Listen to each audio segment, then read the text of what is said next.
I suppose what's surprising to me about Darksiders thus far, especially with Death, it wasn't so much the case with War, but Death seems so clueless about the nature of death and the hierarchy of the realms, despite the fact that he's one of the Horsemen.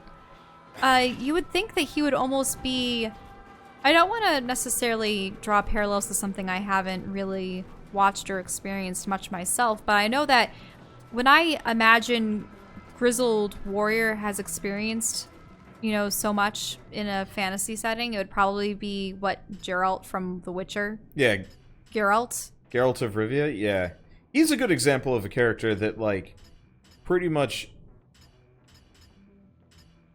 baseline. From what I've seen of him, it just seems like he enters the story, a grizzled warrior. Yeah. And yeah, there's a little bit of a, like, flashback at the beginning of the first game where he's first being trained. But then after that, he is already world-weary. He's already got a history with all of these characters. He has already, kind of been there and done many of these things, and this is just kind of business as usual. I suppose it depends on how much an author is willing to invest in, what would you call it, back knowledge? Having to have the character muse, ponder, and describe things as opposed to just having the protagonist, like a new young protagonist, receive this information from others. So do you want long expositions where your character is musing to themselves, or do you want long expositions where another character is providing a monologue to the protagonist to explain them at the same time? Situation? Well, like I said, I've been reading Kings of the Wild. He's not, like, the author is not really explaining much. They've got magic, but I haven't actually seen what magic does in the universe yet, apart from make a cure for erectile dysfunction. What? Yeah. And who required that? So, I'm gonna let's talk about this book a little bit. So it's a bunch of heroes who are like 40s, 50s. They're past their prime. So what? One of these heroes used to be the Moog, burly playboy. Moog the wizard, of the group. There's a thief. There's like kind of your classic knight character, the like vanguard type character. There's some guy with an axe, but Moog the wizard, they establish he's gay over the course of like 2 lines, which I thought was really nice. It's just like, all right, he had a husband who died of the rot. What's the rot? The rot is, I mean, it's effectively like, the rot is like leprosy. There we go. So, I mean, but probably worse than leprosy. It's probably the bacterial necrosis. Well, it was a curse that you'd pick up in the woods or something like that. But effectively, you get like a black spot on you, and it would, not getting through here. Would it expand? Yeah, it would slowly like eat away at you and stuff.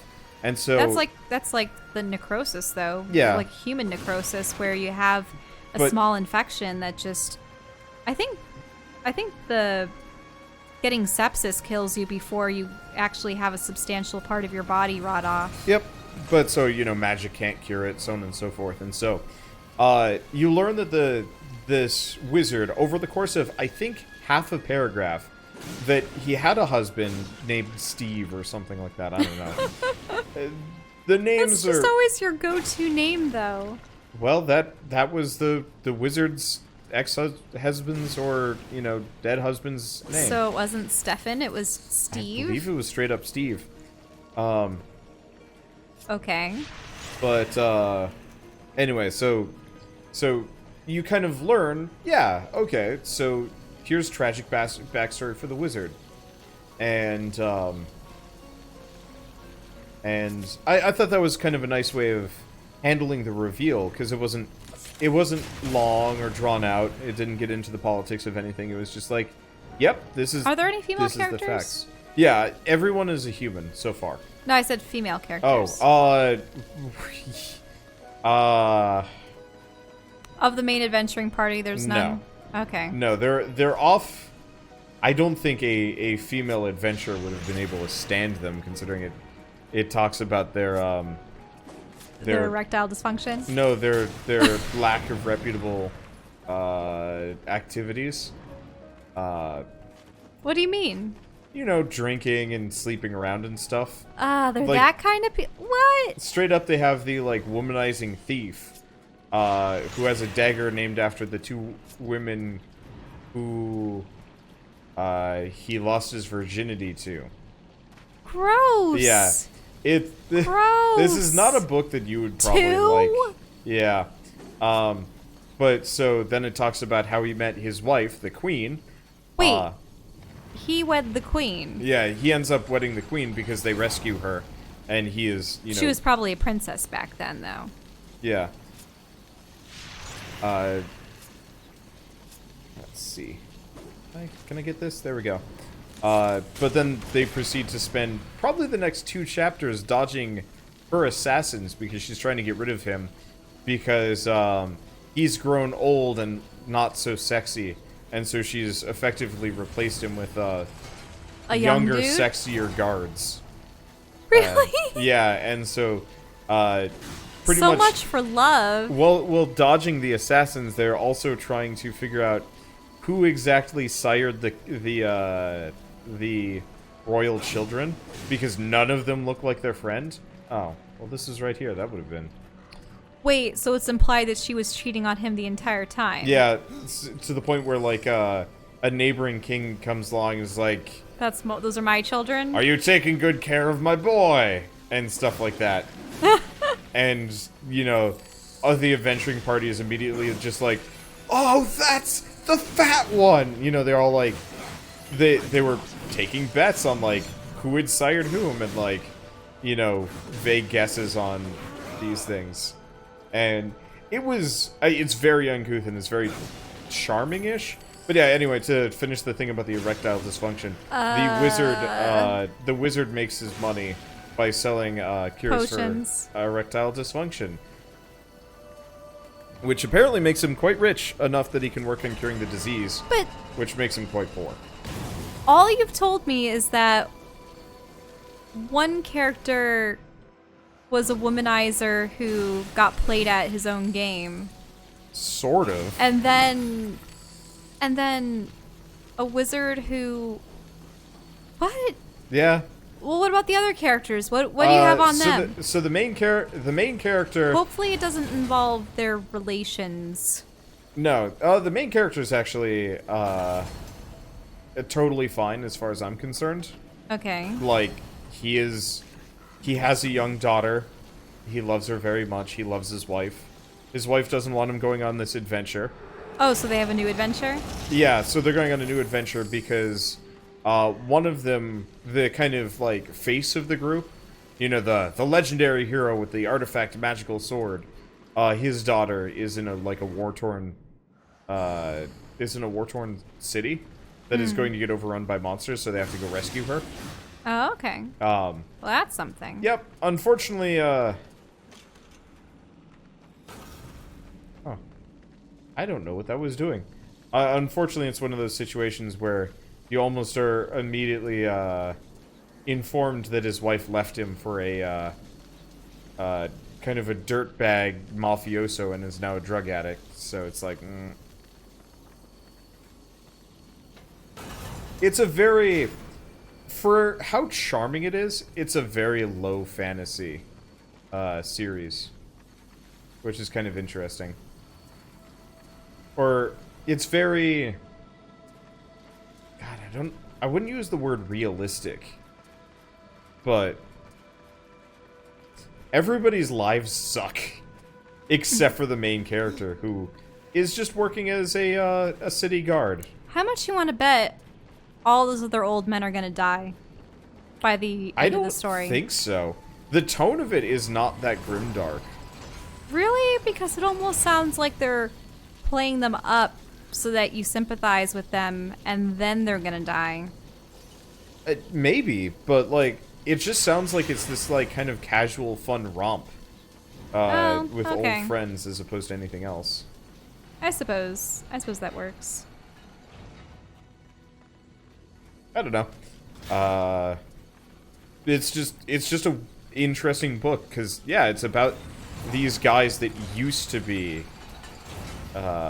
I suppose it is a different formula. Not to say that I would be very fond of I don't something think like you'd that. be too fond of it, no. No, I don't like crassness. I think part of it is, I can tolerate it with maybe a singular character, but it's not terribly crass the entire way through. It just is very definitively like... I thought you said that they were all joking about their wild heydays and They were, but it's everything. never like... It's never graphic, which I think is part of the reason why I can just kind of accept it.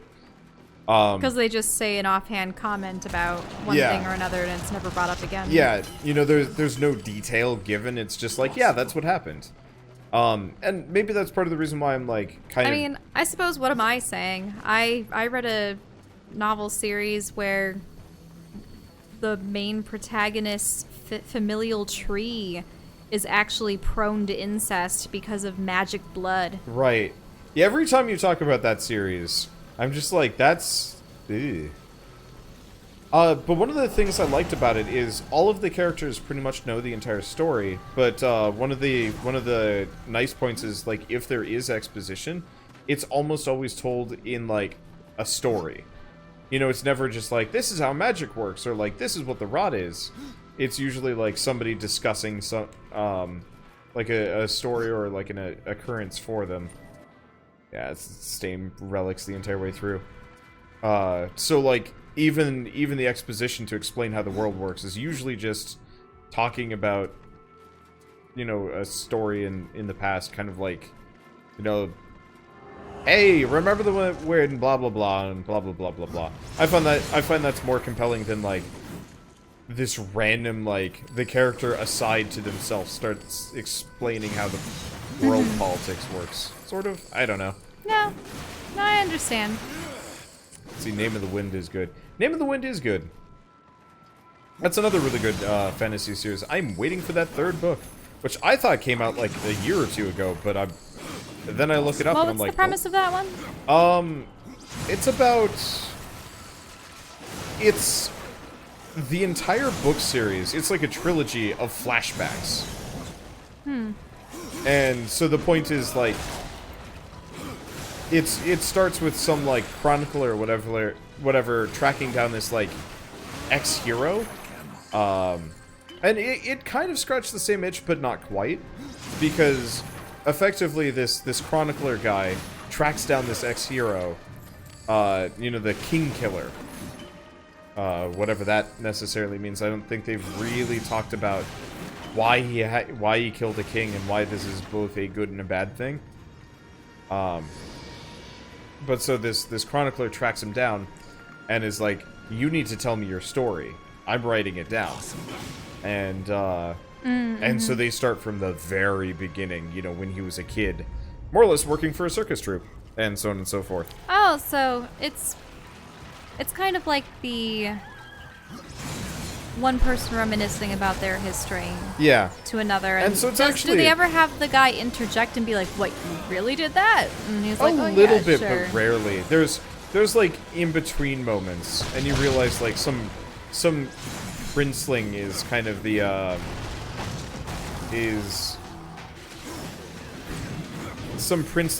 like the assistant to this guy, or like helping him out or living with him, or I don't know. It's confusing.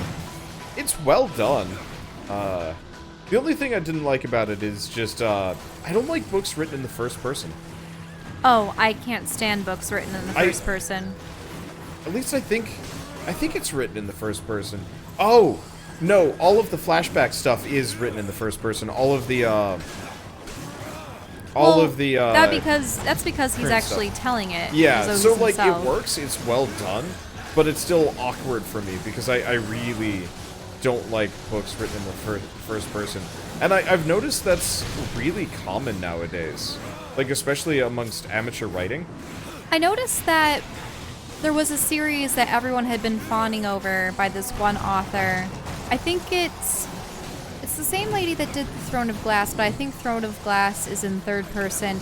But a series that she's done with a bunch of like elf families that are embroiled in diplomatic quarrels and There's a lot of like romance and drama and stuff. I forget what the... Oh. Listening to it on an audiobook makes the first person more tolerable. Well, you of know course, what? That because makes that's, perfect sense. That's someone else telling it to you. Yeah, so I remember trying to read a couple of pages of that one, and I realized it was first person, and it was first person describing, you know, the way someone was being kissed and other things. And I'm like, I suppose the reason why I don't like first person is because when you're reading it, you're almost internalizing it as an I. Yeah. Like, and... Yeah, you're supposed to be... Well, I mean, you're supposed to be seeing it through their eyes, but it gets kind of weird, yeah. Especially when you have the kissing going on. The interesting thing with the book I was reading, Sufficiently Advanced Magic, it was... Oh, hi. I guess there's just randomly enemies in here. Alright. With the Sufficiently Advanced Magic one, they were, like, trying to reveal personality traits even into the second book that hadn't been there before, and so it was really confusing. It's just, like, suddenly kind of revealing that the character didn't like being touched, and it was so weird. Someone's wondering what first person is. First person is when you say I. Yep, first person is I. I Second walked person into the is shadowed you. path. Yeah, Third you. person is Carl. Well, yeah, they. Or Wanderbot, or... I like third person limited perspective. Yeah. Third person omniscient can be interesting too. But then you might risk skipping around to too many characters' internal thoughts in the same scene, at which point that's confusing. Yeah, it gets confusing. Now that I think about it, Animorphs was written in first person, wasn't it? Was it? It might have been. Oh. Wait. Anything in any of these cages? There's that dude. But can't do anything to him.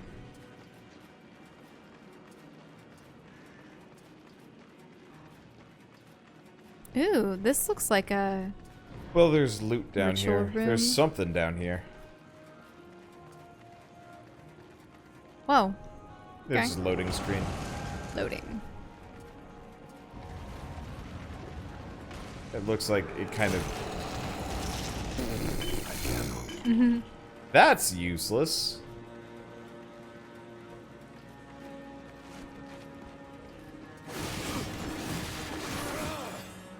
I'm still looking for more... So what is this king over? In this game? Yeah, like, so King of the Dead, yes, but it seems like the dead are Impossible. I cannot. not really present. Impossible. No, it's There's an not... awful lot of bones, and there's an Yeah. awful lot of coffins, but there's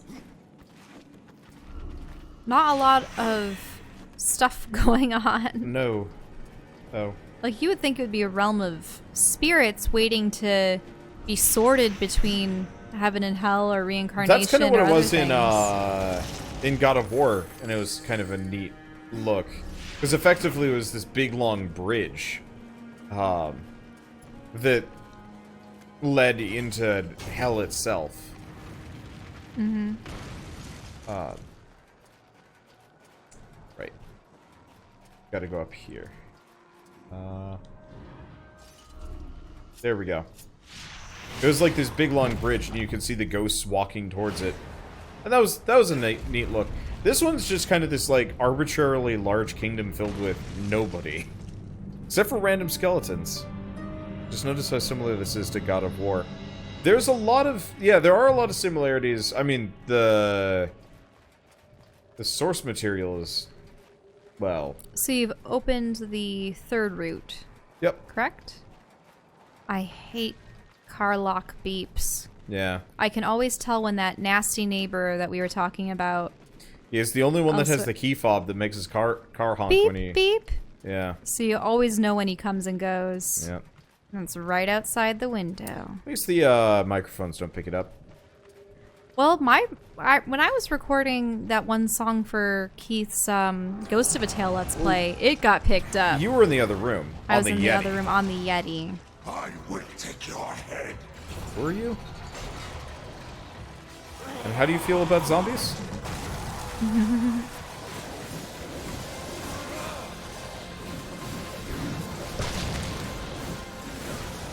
How do you feel about more zombies?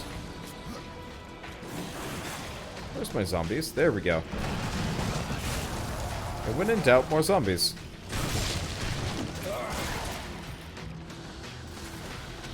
Oh, my zombies are gone. Guess we gotta wait for a bit. Wait, you did this?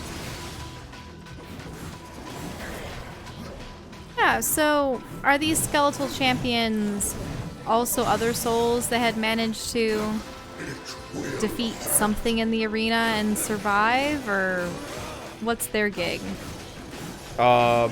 Stand here and wait for somebody inconvenient to come along. This arena is confusing because it's like, it's not even an arena, it's a straight up dungeon. I don't know. I'm a big fan of arenas where it's just like, nope, you stand in this room and you just fight a bunch of enemies. Did I go the wrong way? I got turned around. Went backwards. Yeah, I was like, I was wait a actually second, about this is to like... mention it. I was going, isn't that the wrong door? I mean, then again, most of the doors look the same.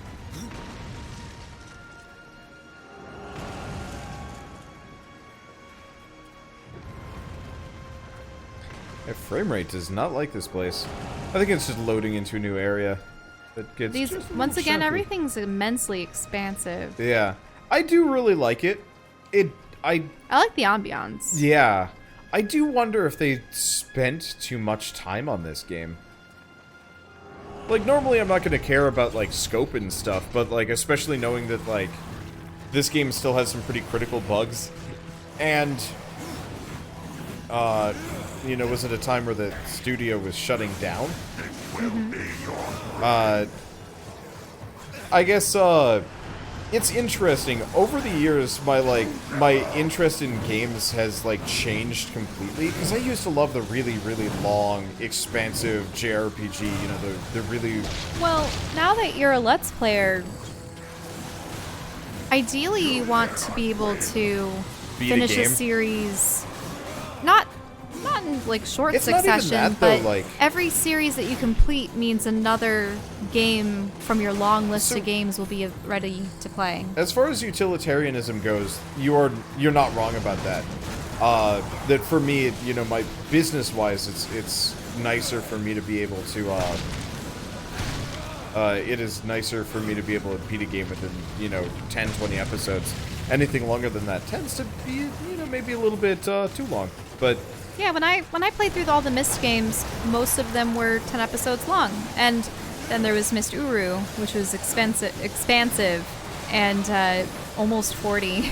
But that's because it came with 2 expansions that I don't want to say they doubled the size of the game, but it helped. there's so many enemies. I actually wish they had more rooms like this. This is kind of fun. I'm stuck on things, but whatever. Piles of bones. Yeah. Those exploding minions are insanely helpful. How many skulls do you think are in that pile? Looks like hundreds. Yeah. Which door is the correct door? That one? This one, yeah. There's enough skulls in here to worry a Frenchman.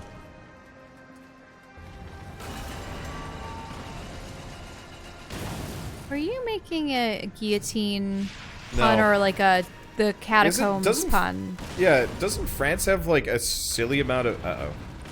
Uh-oh. Doesn't France have like those crazy like crypts with like all the bones in them?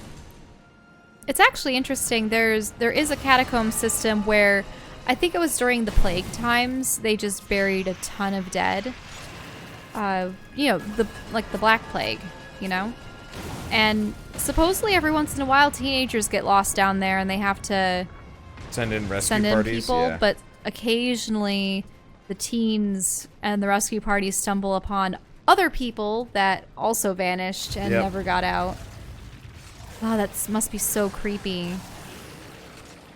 But no, the reason why I like games that are focused and have like, hello, I guess. A Cask of Amontillado. Yeah, I've read that one. Who enemy type? Oh, that's cool.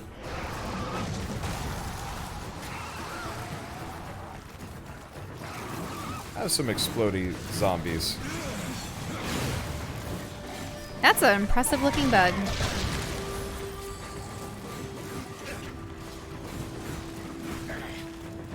I like its mandibles. Yeah, it's cool. Do you know what I want to see more of in science fiction and fantasy stories and stuff? Insect people. There are never enough insect people, and one of the primary races of the story that I've been working on is insectoid. Because there's just never enough of them. They're always mooks that you have to kill. They're never intelligent, and...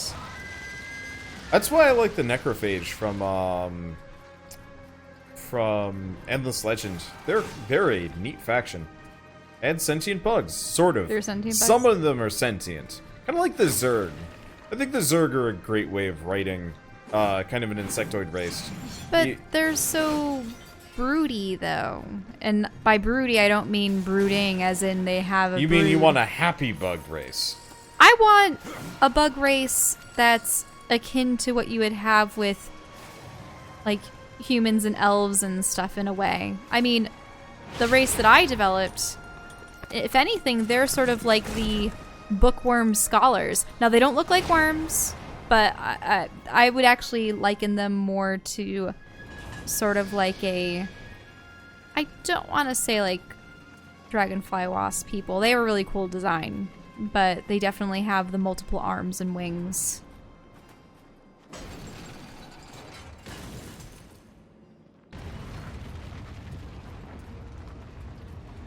That's a cool throne. Oh, good. Children of Time, uplifted sentient spiders. I don't know if Wander would be too fond of sentient spiders. Yeah. I mean, seriously though, if you guys want to Spider send people us, would be really cool, if you guys though. want to send us book recommendations, it's best to do so on Discord, just because then I can actually, you know, look at them later and like reference.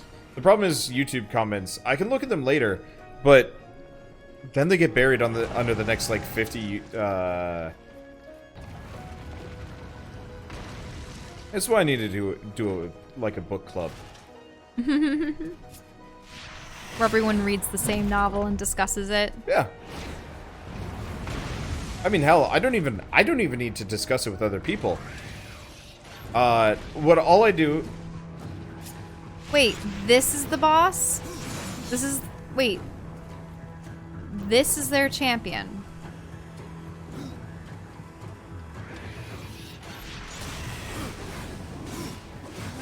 It is a skull on a spine.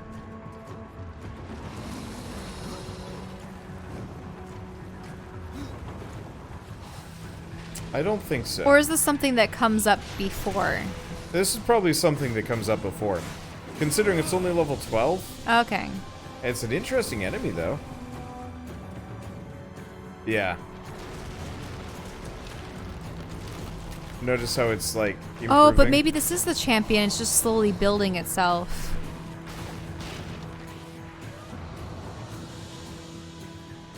There he is. Gnashor. It was like Gnashor and that. Wait. He grabbed the skull and spine. Like, he essentially grabbed his face and used it as a whip. See? And then he's using it as a ball and chain. That's unique. Okay, so I can't hit him. I thought I was supposed to grab his face.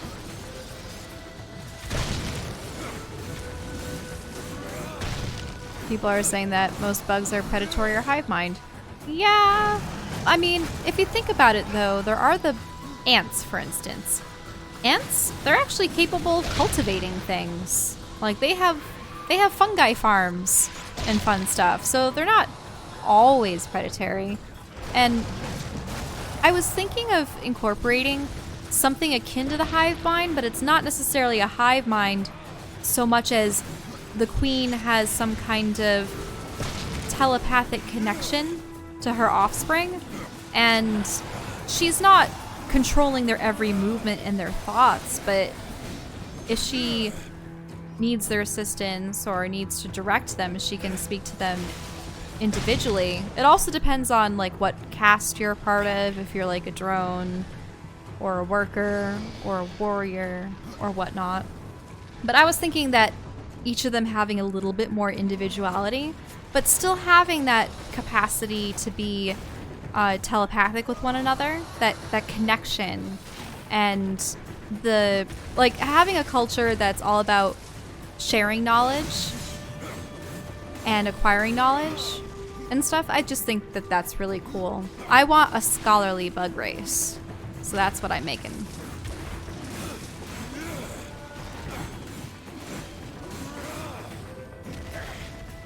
That's the one thing I don't like about the dodge rolls in this game.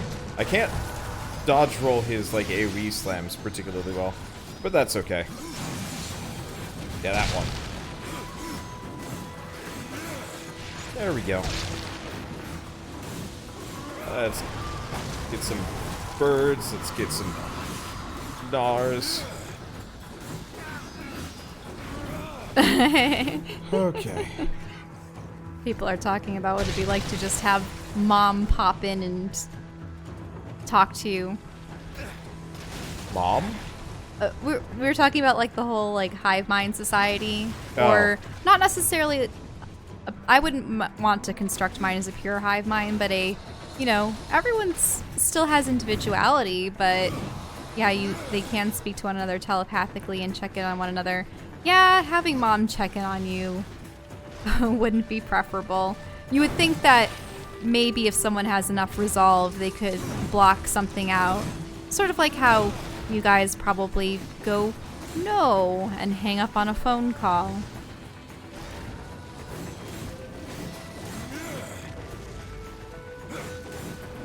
Okay. I've got this guy down. What is he doing? Why is he glitching out? But nah. For me, like the having an actual hive mind, that tends to be reserved for enemies. That's why you have it with the Borg. I suppose it's because... Whoa. I was about to miss the finishing blow. I'm thinking like the Borg.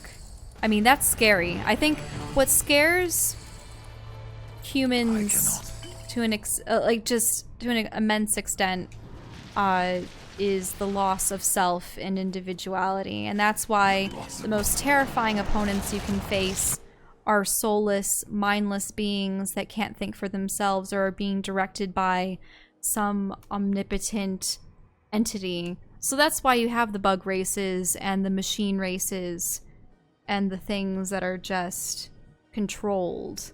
And what's even more frightening is if, especially in the case of the Borg, they can assimilate you, take you in to their fold, and then you would lose that individuality. Also parasites. Yeah, mind worms and mind parasites, those are also frightening too. So, Chaos Fang. These scythes bear distinctive markings of the Four Horsemen. Known as the Chaos Fangs, the scythes reap a heavy toll amongst any enemies foolish enough to challenge death. In many ways, the Chaos Fangs resemble the weapon of the Horseman War, the infamously deadly Chaos Eater. Okay, so... you leveled up. Yep. But yeah. More fire? Nah. I think the whole hive mind and then also possession, those are things that are definitely frightening, and that's why you have... oh, what are good examples of possession? I mean, I suppose you could go back to Animorphs with the Yerks. Question, which does more damage? The fire? Oh, did we get another set of possessed double scythes? We did. Ooh, and they're decent. Ooh, those look molten. Well, honestly, I should actually give up my old possessed double scythes. Because they're not useful.